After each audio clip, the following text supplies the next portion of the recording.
I'm going to read you a book today that's called A Chair for My Mother by Vera B. Williams.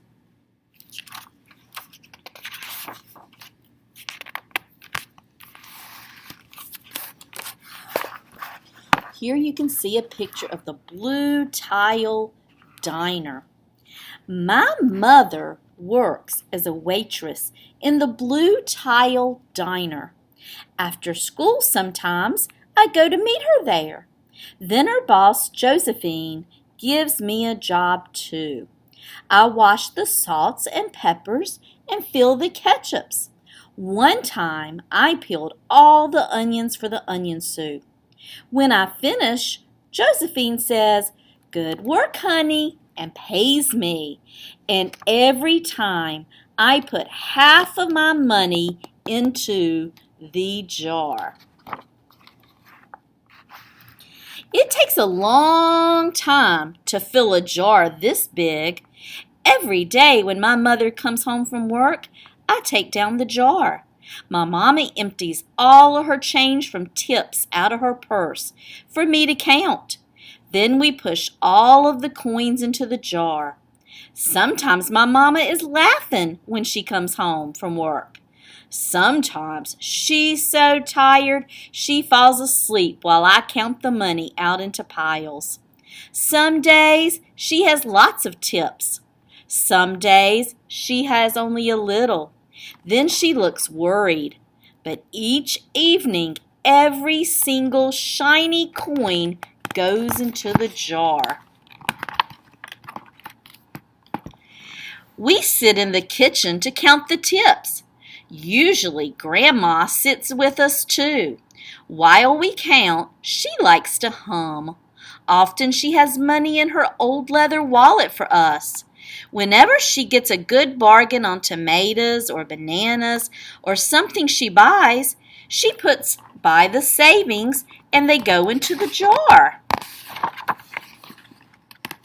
When we can't get a single other coin into the jar, we're going to take out all the money and go buy a chair. Yes, a chair. A wonderful, beautiful, fat, soft armchair. We will get one covered in velvet with roses all over it.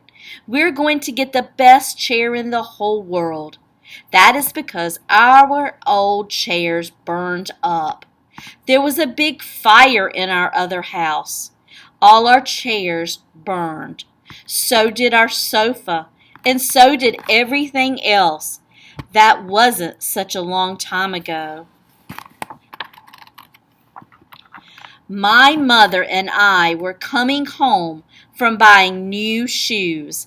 I had new sandals. She had new pumps. We were walking to our house from the bus. We were looking at everyone's tulips. She was saying she liked red tulips, and I was saying I liked yellow ones. Then we came to our block. Right outside our house stood two big fire engines. I could see lots of smoke. Tall orange flames came out of the roof. All the neighbors stood in a bunch across the street. Mama grabbed my hand and we ran. My Uncle Sandy saw us and ran to us. Mama yelled, "Where's Mother?" I yelled, "Where's my grandma?" My Aunt Ida waved and shouted, "She's here! She's here! She's okay! Don't worry!" Grandma was all right. Our cat was safe too, though it took a while to find her. But everything else in our whole house was spoiled. What was left of the house was turned to charcoal and ashes. We went to stay with my mother's sister, Aunt Ida, and Uncle Sandy. Then we were able to move into the apartment downstairs. We painted the walls yellow. The floors were all shiny, but the rooms were very empty. The first day we moved in, the neighbors bought pizza and cake and ice cream, and they bought a lot of other things too. The family across the street bought a table and 3 kitchen chairs. The very old man next door gave us a bed from when his children were little. The other grandpa brought us a beautiful rug. My mother's other sister, Sally, had made us red and white curtains.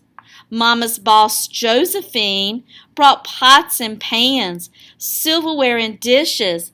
My cousin brought me her own stuffed bear. Everyone clapped when my grandma made a speech.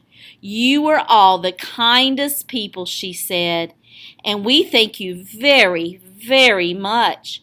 It's lucky we're young and can start all over." That was last year, but we still have no sofa and no big chairs. When Mama comes home, her feet hurt. "There's no good place for me to take a load off my feet," she says.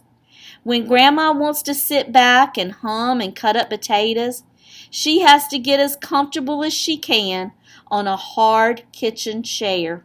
So that is how come Mama brought home the biggest jar she could find at the diner, and all the coins started to go into the jar. Now the jar is too heavy for me to lift down. Uncle Sandy gave me a quarter. He had to boost me up so I could put it in. After supper, Mama and Grandma and I stood in front of the jar. "Well, I never would have believed it, but I guess it's full," Mama said. My mother brought home little paper wrappers for the nickels and the dimes and the quarters. I counted them all out and wrapped them all up. On my Mother's Day off, we took all the coins to the bank. The bank exchanged them for $10 bills. Then we took the bus downtown to shop for our chair. We shopped through 4 furniture stores. We tried out big chairs and smaller ones, high chairs and low chairs, soft chairs and harder ones. Grandma said she felt like Goldilocks in the 3 Bears, trying out all the chairs. Finally, we found the chair we were all dreaming of, and the money in the jar was enough to pay for it. We called Aunt Ida and Uncle Sandy. They came right down in their pickup truck to drive the chair home for us. They knew we couldn't wait for it to be delivered.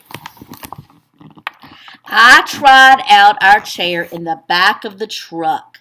Mama wouldn't let me sit there while we drove, but they let me sit in it while they carried it up to the door. We set the chair right beside the window with the red and white curtains. Grandma and Mama and I all sat in it while Aunt Ida took our picture.